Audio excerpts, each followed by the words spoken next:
apakah Pak Haji? Untuk acara Harlah Hari Jadi Agroben yang ke-5 tahun. 5 tahun. Persiapan seperti apa yang dipersiapkan oleh pihak Agroben sendiri? Persiapannya ya kita hanya sekedar memanjakan petani ya, dengan presentasi produk yang kita jual. Ya, di sisi lain hiburan lah tentunya karena petani kan keseringan di kebun kerja. Jadi kalau dikasih hiburan agak sedikit press. Rencananya berapa puluh orang yang diundang? Ini untuk petaninya 500 orang itu diundang dari berbagai daerah dari seluruh Indonesia ya, dari luar provinsinya hanya sebagian. Dari luar negeri ada apa sih? Baik, kebanyakan Jawa Barat. Luar negeri nggak ada, cuma ucapan-ucapan aja. Oke, siapa Ji? Ini budgetnya sepertinya kan mewah banget ya kalau lihat tadi. Budget berapa Pak Ji ini? Kalau dilihat dari RAB di awal itu kisaran di 150 lah. 150. Walaupun nanti faktanya kan bisa aja kurang, bisa aja lebih. Karena banyak support dari yang lain jadi agak sedikit ada diskon. Pak Haji, harapan Pak Haji dengan gelarnya acara ini apa sebetulnya Pak? Harapannya kita ya sebagai perusahaan tentunya mereka pengguna atau sang aplikator itu menjadi militan, jadi keluarga, jadi bukan hanya urusan jual beli dagang atau dan sebagainya. Kita hanya bertujuan dijadikan militan lah dari perusahaan kita itu sendiri. Oke, siap. Untuk Kabupaten Garut sendiri perkembangannya seperti apa Pak Haji? Kebetulan untuk Jawa Barat itu pasarnya di urutan nomor 3. Untuk yang pertama itu kita urutan pasar yang paling bagus itu di Jawa Timur, yang kedua di Sumatera, justru Jawa Barat ini yang ketiga. Di pribumi itu sendiri malah penjualannya yang nomor 3. Nah, kalau melihat kemarin ada kelangkaan pupuk bersubsidi atau pupuk non subsidi juga di Kabupaten Garut ini, apa tidak menjadi perhatian juga dari Agroben Indonesia Pak Haji? Sebetulnya kita mengarah ke situ dari awal karena kita go green ya, go organik gitu. Tapi mindset petani itu untuk urusan organik itu belum memahami sepenuhnya gitu. Jadi intinya dalam pertanian itu kan 3 aspek, fisika, kimia, biologis. Jadi urusan fisikanya kayak semacam merubah tekstur tanah dengan dicangkul. Pupuk kimianya itu hanya sebuah untuk starter. Terus pupuk kompos, pupuk kandang secara biologisnya itu yang harus diperbanyak. Kalau untuk pupuk kimia itu sebetulnya banyak kelemahan dan ada juga sedikit kelebihan. Jadi intinya sebetulnya Agroben itu sebuah solusi untuk kelangkaan pupuk itu sendiri. Tapi nanti kita lah presentasikan sama petani. Lebih lanjutnya biar petani itu paham dengan kebutuhan tanaman itu lebih memahami. Karena kita makanannya sebagai manusia kan nggak harus daging terus, nggak harus spaghetti terus. Itu banyaklah pilihan-pilihan yang lain untuk dijadikan sebuah makanan yang mengandung karbohidrat, vitamin dan sebagainya. Banyak makanan lain. Nah begitu juga tanaman, sama aja, sama seperti manusia. Cuman bedanya kalau tanaman itu kan meskipun dikategorikan sama dengan manusia, kalau hujan dia nggak bisa berteduh sendiri, harus diteduhi. Kalau orang kan di saat kehujanan dia lari sendiri. Itulah yang harus kita pahami perbedaan antara analoginya manusia dengan tanaman. Nah, untuk Kabupaten Garut apa sudah dicoba untuk mensosialisasikan hal seperti itu Pak Haji? Makanya itu kita bergerak awalnya ini dari Sumatera. Jadi sosialisasi itu kita di Sumatera yang pertama. Yang kedua uji coba itu sebetulnya di berbagai dataran udah kita uji coba gitu. Nah, baru 5 tahun inilah kita riset penentuan cocok nggak cocoknya itu kan perlu waktu yang lama gitu. Makanya kita baru bisa unjuk gigi di tahun yang kelima dari hasil riset-riset di berbagai daerah. Dalam artian namanya pupuk, namanya tanaman, di setiap daerah itu beda suhu, beda ketinggian, jadi tidak semuanya cocok gitu. Dan alhamdulillah dengan 5 tahun ini kita sudah ada hasil yang akan dipublikasikan ke para petani di seluruh Indonesia. Satu kali lagi Pak Haji, yang terakhir. Ini harapan Pak Haji untuk para petani di Kabupaten Garut, karena Agroben sendiri berada di Kabupaten Garut, ini apa nih Pak Haji? Harapan saya untuk petani khususnya di Garut lah, umumnya Jawa Barat dan Nusantara. Jadi harapan saya itu petani itu lebih bijak menggunakan pupuk itu lebih bijak, terutama pupuk kimia.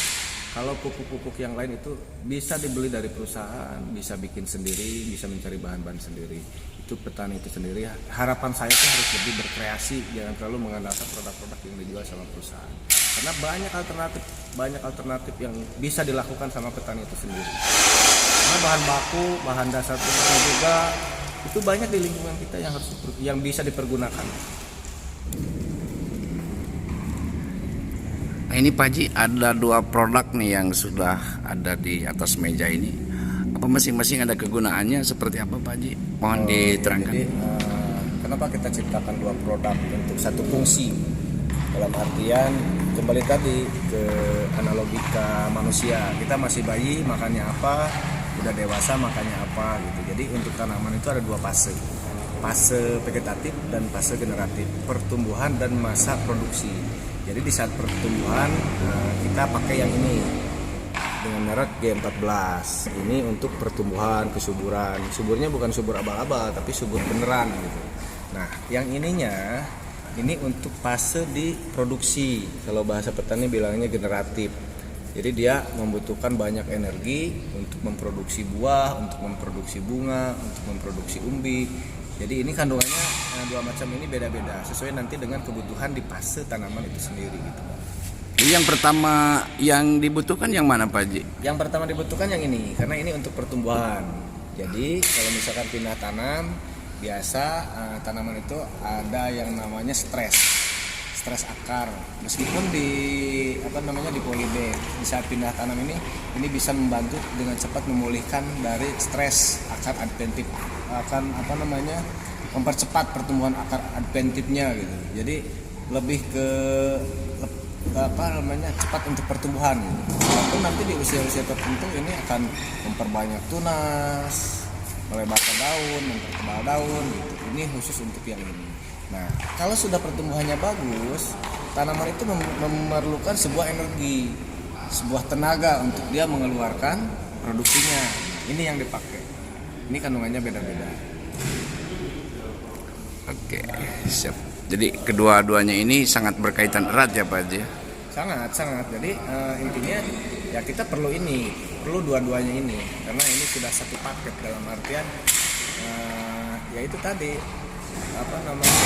pertumbuhan dengan generatif, vegetatif dengan generatif. Jadi kebutuhannya di usia-usia tertentu itu pasti berbeda. Dan untuk kebutuhan luasan nih Pak Haji, seperti apa kalau misalkan pupuk untuk 1 ton atau untuk padi kita nggak berbicara perbandingan dengan pupuk kimia gitu kan, karena analisanya ini lebih ke nutrisi per ppm. Jadi ini kita punya konsentrasi itu di 3 mili. Jadi untuk ini 250 mili ini bisa dicampur dengan air 200 liter. Jadi 1 botol ini nanti cara aplikasinya dikocok dulu, dicampur dengan air 200 liter dan petani bisa diaplikasikan bareng dengan fungisida, dengan obat ulat, insektisida. Ini bisa dicampur gitu. Caranya disemprot ya? Caranya disemprot. Ini hanya disemprot. Tapi petani kadang yang berkreasi ini dikocor gitu. Dikocor lebih bagus tapi kan boros. Kalau disemprot ini bisa dicampur dengan 200 liter air. Nah, kapasitas 200 liter air itu kalau untuk sawah itu bisa 1 hektar. Jadi 1 hektar hanya memerlukan 1 botol ini untuk padi. Apalagi untuk jagung. Kalau untuk jagung ini penggunaannya hanya 1 kali. Dari luasan 1 hektar ini, kalau jagung mungkin bisa di atas 200 liter air. Jadi tergantung nanti cara semprotnya, nozzle-nya kan beda-beda. Jadi untuk di jagung ini malah 1 kali diperlukan. Kalau untuk padi itu mungkin berkali-kali, bisa 2 sampai 3 kali. Yang ini. Kalau yang ini nanti, begitu padi udah mau keluar malai, barulah pakai yang ini untuk meningkatkan bobot bulir padi, untuk meningkatkan kualitas padi. Karena dari unsur-unsur pupuk ini bisa meningkatkan produksi, bisa meningkatkan kualitas dari gabahnya itu sendiri. Bukan hanya lebih ke produksi gitu, dari kualitas juga bisa masuk. Untuk harga sendiri Pak Haji, apa ada perbedaan di Jawa dengan Sumatera Pak Haji?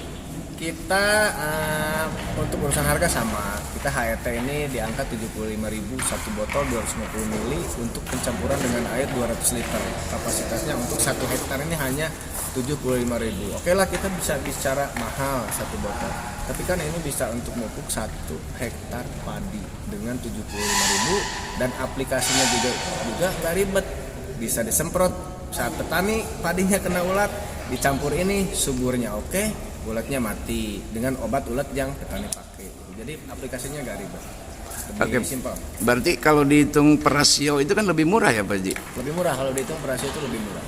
Oke, siap Pak Haji, atur nuhun Pak Haji.